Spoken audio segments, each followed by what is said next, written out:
So hey guys, welcome back to new video on RS play super. Finally Imu sama बोल पड़ी। उसके मुंह से सिर्फ एक ही शब्द निकला है और शायद ये शब्द सुनने के बाद कोबरा जिंदा नहीं बचेगा। और यहाँ पर कोबरा ने भी कोई छोटी मोटी बात नहीं की है। वो लिटरली 5 एल्डर्स के घर में घुस के पूछ रहा है कि भाई 800 साल पहले तुम लोगों ने कौन सा कांड किया था और ये बताओ आखिर ये डी का मतलब क्या है। अब ऐसे सवाल करेगा तो वर्ल्ड गवर्नमेंट तो निपटा ही देगी ना, यार उसको खत्म किया गया या नहीं, और इमू सामा को देख के उसका क्या रिएक्शन था, ये सब कुछ हम आज के इस वीडियो में बात करने वाले हैं। तो वीडियो को एंड तक जरूर देखना। बिना टाइम वेस्ट किए जनरली भाई इंट्रो लगा दो।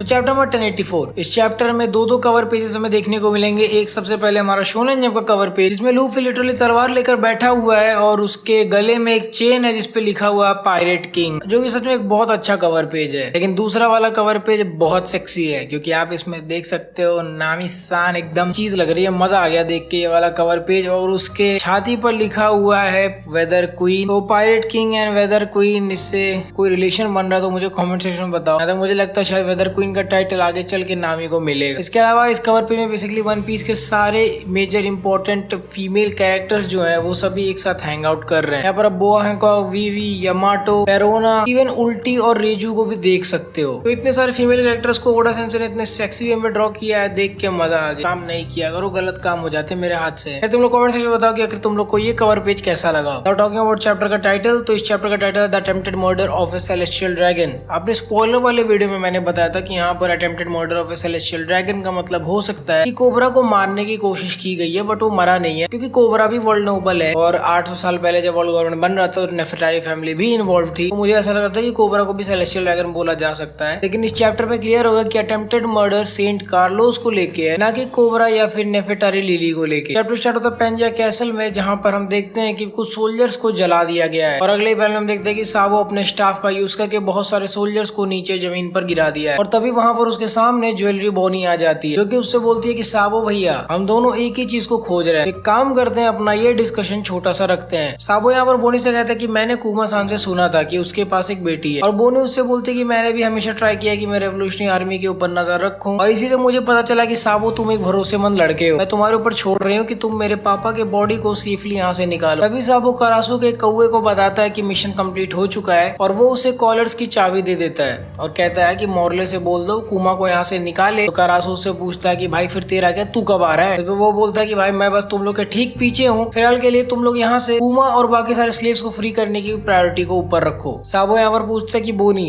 अब तू बता तू यहाँ से निकल कर कहाँ जाने वाली है। जिसपे वो बोलती है कि भाई मैं सीधे यहाँ से निकल के एगहेड पर जा रही हूँ। मैं उस चूतिया वेगापंक से मिलूंगी और उससे ये पूछूंगी कि क्या तू मेरे पाप को ठीक कर सकता है, और अगर वो नहीं कर सकता तो उसे वहीं पर खत्म कर दूंगी। लेकिन तभी साबो कुछ सोल्जर्स को आते हुए सुनता और वो तुरंत बोनी को अपने गोदी में लेके ऊपर चढ़ जाता है ताकि सोल्जर्स उन्हें देख ना पाए। और यहाँ पर सोल्जर्स अपने में ही कुछ चीजें बात कर रहे होते हैं जो कि एक्चुअली में मुझे काफी इंपॉर्टेंट लगी। यहाँ पर एक सोल्जर बोलता है कि यार ये तो बहुत अजीब सा सिचुएशन हो गया है, इस समय इस कैसल में और भी ज्यादा कम गार्ड्स हो गए हैं, और इतने कम गार्ड्स होने की वजह से हमारी औकात से बाहर है कि हम इतने बड़े कैसल को ठीक से प्रोटेक्ट कर पाए। इस पे एक दूसरा गार्ड वहीं पर बोलता है कि तूने सुना नहीं क्या, तुझे पता है कि तुझे किसे ब्लेम करना है इस चीज के लिए। वो सभी के सभी गार्ड इसलिए मर गए क्योंकि उन्होंने वो चीज देख ली। इसमें बगल वाला गार्ड बोलता है ऐसा क्या देख लिया भाई। तो साइड वाला गार्ड उसे बताता द लेजेंडरी फैंटम रूम, और तभी तुरंत एक तीसरा गार्ड उसको बोलता है चूती अपना मुंह बंद रख, नहीं तो तू भी यहीं पर खत्म हो जाएगा। और साबो ये सारी चीजें सुन लेता है। इसके बाद साबो और बोनी उस पेंजा कैसल में से निकल जाते हैं, और साबो उसको बोलता है कि भाई देख एगहेड तो न्यू वर्ल्ड में और मैं तो कम्बागा किंगडम में जा रहा हूँ, तो हमारे रास्ते बिल्कुल ही अलग अलग हैं, तो तू सही सलामत अपनी जगह पर पहुंच जाना। जो बोनी बोलती है कि यार रेवोल्यूशनरी आर्मी के साथ फ्रेंडली होना तो बहुत अजीब सी बात है, लेकिन फिर भी हमें एक ही इंसान को बचाना है, तो प्लीज मेरे बाप का ख्याल रखना जब तक मैं वहां पर नहीं आती हूँ। और इसी के साथ दोनों अपने अपने रास्ते निकल जाते हैं। ये लोग तो निकल गए, बट आपके मन में सवाल आ रहा होगा भाई ये फैंटम रूम क्या चीज है, आखिर ऐसा क्या देख लिया उन गार्ड्स ने कि उन्हें तुरंत ही वहां पर निपटा दिया गया। तो यहाँ पर भले ही फैंटम रूम सुनते ही आपके दिमाग में सबसे पहला आ रहा हो वो ठंडा रूम जहाँ पर बड़ा वाला स्ट्रॉ हैट रखा गया है, बट आई डोंट थिंक ये एक्चुअली में सही है। फैंटम का मतलब होता है एक मरे हुए आदमी की आत्मा जिसे देखा या सुना गया किसी ऐसे के द्वारा जो कि अभी भी जिंदा है। और इस समय पेंजा कैसल में ऐसा कौन सा इंसान है जिसको वहां पर नहीं होना चाहिए? Of course emu Sama. Sama. Technically emu सामा को एग्जिस्ट करना ही नहीं चाहिए, कोई भी ऐसा बंदा होना ही नहीं चाहिए जो कि एम्प्टी थ्रोन पर बैठे। तो इसीलिए यहाँ पर फैंटम रूम से शायद वो वाला रूम मतलब हो सकता है जहाँ पे इमू सामा रहती है, यानी कि वो ग्रीन कलर का रूम, यहाँ पर उसने वीवी को मार्क किया था कि इस बंदी को खत्म करना है। फिर इसके बाद हमारा सीन चेंज होता है गोरोसे के पास में। यहाँ पर गोरोसे बोलते हैं किंग कोबरा, रूलर ऑफ अराबास्ता, आपका यहाँ पर कैसे आना हुआ? इस पे कोबरा बोलता है लगता है मुझे शुरू से शुरुआत करनी पड़ेगी। यहाँ पर कोबरा बोलता है कि जैसा कि आप लोग को पता है, वर्ल्ड गवर्नमेंट नाम का जो ऑर्गेनाइजेशन है इसे 800 साल पहले बनाया गया था, जब 20 अलग अलग किंगडम्स के किंग्स एक साथ आए थे। इन सभी की फैमिलीज खुशी खुशी मैरी जॉयज में आ गई थी ताकि वो लोग एक क्लैन बनकर रहे, जिन्हें आज के जमाने में सेलेस्टियल ड्रैगन्स बोला जाता है, और यही लोग रिस्पॉन्सिबल है आज की इस दुनिया के लिए, और इसी वजह से आज तक वर्ल्ड गवर्नमेंट ही इन पर राज कर रही है। अब पहले तो इन 20 फैमिलीज को इक्वली ट्रीट किया जाता था, और इस चीज को कंफर्म करने के लिए कि एक भी बंदा किसी और से ऊपर ना उठ जाए, एक एम्प्टी थ्रोन को बनाया गया, और इसके सामने हर किसी ने अपने अपने वेपन्स लगाए, ये बताने के लिए कि कोई भी हिम्मत नहीं करेगा इस एम्प्टी थ्रोन पर बैठने को। इसके बाद इन किंग्स की जगह को भरने के लिए नए रॉयल फैमिलीज को चूज किया गया, जो कि एक्चुअली में उन किंगडम्स पे राज करेंगे, और इनके ऊपर फाउंडर्स का कोई कंट्रोल नहीं होगा, और आज की डेट में यही फैमिलीज इन्हें रूल कर रही है। ये सारा काम स्मूथली हो जाए, इसीलिए 800 साल पहले जो कुछ भी हुआ था उन सारी चीजों का सबूत एक एक कंट्री के एरिया से निकाल दिया गया, एक्सेप्ट फॉर अलाबास्ता। अलाबास्ता में उस समय जो रूलर थी वो थी क्वीन लिली ऑफ हाउस नेफरटारी। अब ऑल्दो उनका नाम तो अमर है क्योंकि वो भी 20 फाउंडिंग किंगडम्स में से थी, लेकिन वो मरी जॉयस पे नहीं रुकी सेलेस्टियल ड्रैगन बनने के लिए, बल्कि वो तो वापस अलाबास्ता में आ गई ताकि वो अपने कंट्री को रूल कर पाए। इसकी वजह से नेफिटारी फैमिली ही वो है जो कि अलाबास्ता पे आज भी रूल करती है। तो इससे यही चीज साबित होता है कि एम्प्टी थ्रोन के सामने अब सिर्फ 19 वेपन्स ही लगे हुए हैं। इस पे गोरो से बोलते हैं हाँ तुम बिल्कुल ठीक कह रहे हो,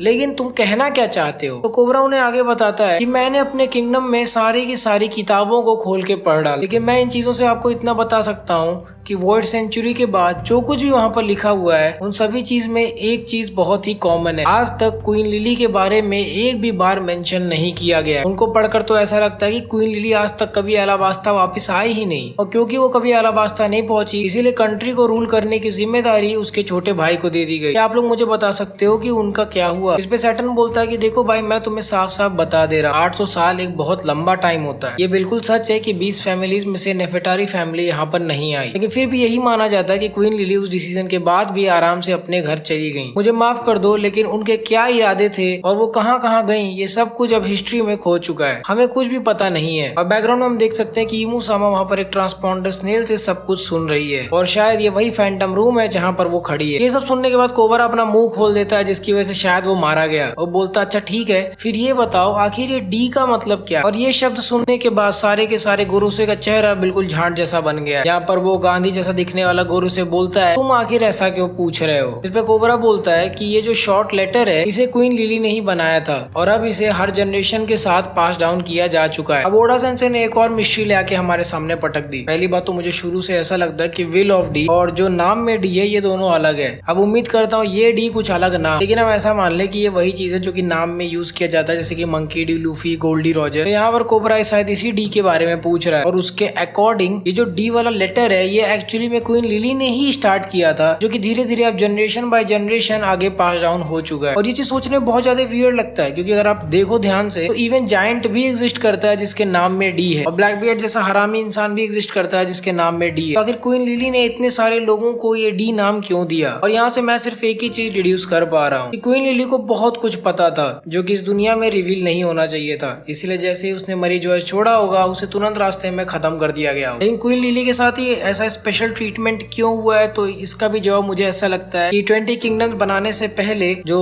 वॉर हुई थी उसमें पॉसिबली क्वीन लिली भी जॉय बॉय के साइड से थी, बाद में शायद उसने साइड चेंज कर लिया अपने कंट्री को प्रोटेक्ट करने के लिए। और अगर डी नेम ऐसा ही है जो कि जनरेशन बाय जनरेशन धीरे धीरे पास हुआ है, तो शायद मुझे ऐसा लगता है कि जॉय बॉय के जो क्रूमेट्स थे उन्हें जब पता चला कि लिली अब जिंदा नहीं है, तो शायद उन्होंने ऐसे ही पास डाउन किया इस नाम को, ताकि आगे चल के यूनिकली आइडेंटिफाई किया जा सके कि आखिर वो कौन लोग थे जो कि सेलेस्टियल ड्रैगन्स के दुश्मन थे। फिर इसके बाद हमारा सीन चेंज होता है, हम पेंजिया कैसल के थोड़ा बाहर आ जाते हैं। यहाँ पर हम देखते हैं कि बतलूम्यूकुमा ने शिराहोशी को पकड़ लिया है, क्योंकि कार्लोस ने उसको ऑर्डर दिया है कि भाई शिराहोशी को पकड़ लो, मैं उसे अपने पास पकड़ के रखना चाहता हूँ। ये चूतिया इतना हरामी आदमी है, ये भी बोल रहा होता कि मैं रोज शिराहोशी पे बैठ के यहाँ पर घूमूंगा। अभी यहाँ पर जितने भी लोग शिराहोशी के आसपास थे वो लोग वहाँ से दौड़ दौड़कर भागने लगते हैं क्योंकि अब एक सेलेस्टियल ड्रैगन इन्वॉल्व हो गया है और उन्हें पता है कि शिराहोशी उनका मैरिज प्रपोजल नहीं एक्सेप्ट करने वाली। लेकिन कार्लोस बार्थोलोम्यू कुमा को ऑर्डर करता है कि यार इनके ऊपर अटैक करो, ये चूतिया मछली मुझे नहीं चाहिए। अब ऑल्दो कुमा उनके ऊपर अटैक करता है बट ये खुद को डॉज कर लेते हैं। उसका भाई बोलता है कि वॉरलॉर्ड बार्थोलोम्यू कुमा, मुझे यकीन नहीं हो रहा कि तू इतना नीचे गिर गया है, लेकिन हम फिर भी यहाँ पर रुक नहीं सकते। अब सेंट कार्लोस बोलता है कि भाई कुमा इनको खत्म करो,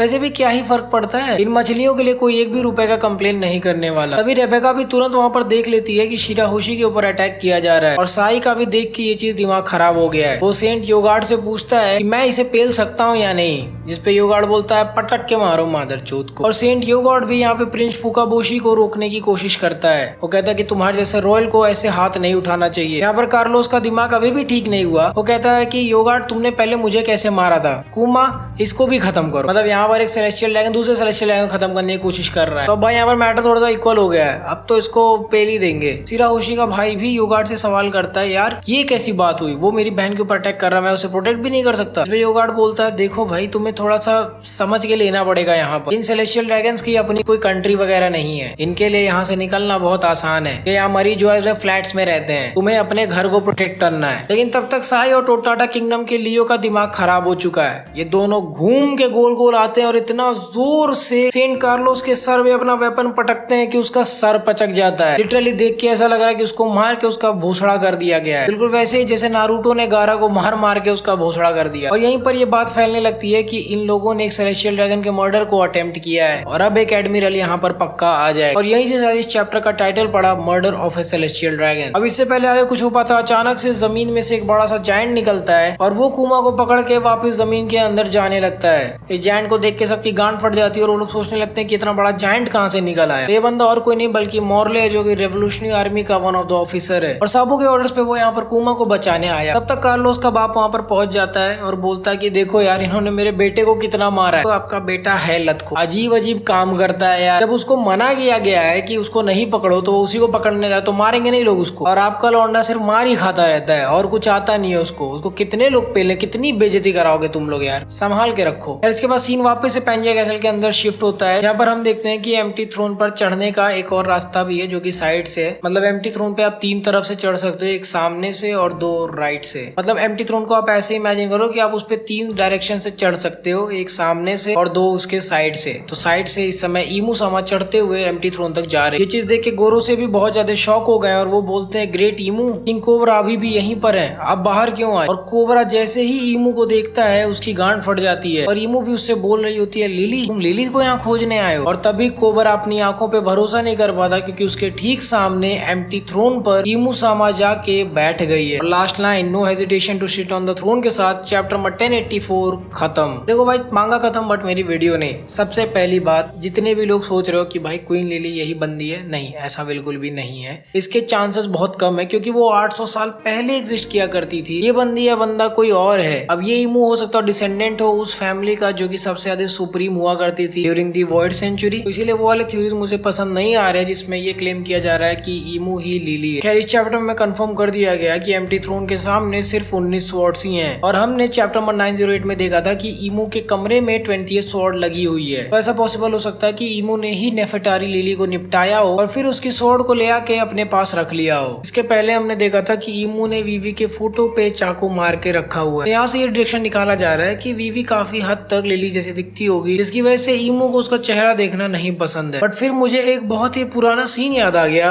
एपिसोड नंबर 144 का। तो ये स्काइपियस सागा का सबसे पहला एपिसोड था लिटरली अलाबास्ता किंगडम के खत्म होने के बाद, जहाँ पर लूफी के ऊपर एक बड़ी सी शिप गिरती है आसमान से और वहीं पर उन्हें स्काइपिया का मैप मिलता है। आई होप आपको याद होगा। तो जब वो लोग उस शिप को खोजने के लिए जाते हैं उसके अंदर, तो वहाँ पर भी उन्हें एक तस्वीर मिलती है एक लड़की की जिसके चेहरे पे ऐसे ही एक बड़े से डंडे से उस तस्वीर को काट दिया गया था। तो पहले मुझे लग रहा था कि शायद ये वही बंदी हो सकती है, बट ये शिप एक्चुअली में 200 साल पुरानी है, अनलाइक क्वीन नेफेटारी लिली जो कि 800 साल पहले एग्जिस्ट किया करती थी। और ये ब्रिज किंगडम की शिप है लेकिन इसके ऊपर जो मार्क लगा हुआ है वो सेलेस्टियल ड्रैगन का है। तो जहाँ तक मुझे लगता है शायद ऐसा हो सकता है कि ब्रिज किंगडम के शिप को कुछ ऐसा पता चल गया था फ्रॉम द पैंजिया कैसल और वो वहां से सबूत लेके भाग रहे थे और फिर थ्रू आउट द वे इन्हें मार के ऐसे ही फेंक दिया गया स्काइपिया के आइलैंड पे ताकि इन्हें कोई भी पता ना कर पाए। तो एक ऐसी भी पॉसिबिलिटी हो सकती है। यार आपको क्या लगता है इसके बारे में मुझे कमेंट सेक्शन में जरूर बताना। खैर अगर आपका मन करे तो एपिसोड नंबर 144 देख लो, 5-10 मिनट लगेगा आपको वो सीन देखने में, और फिर कमेंट सेक्शन में मुझे बताओ कि आपको इसके बारे में क्या लगता है। बात करें अगले चैप्टर की तो भाई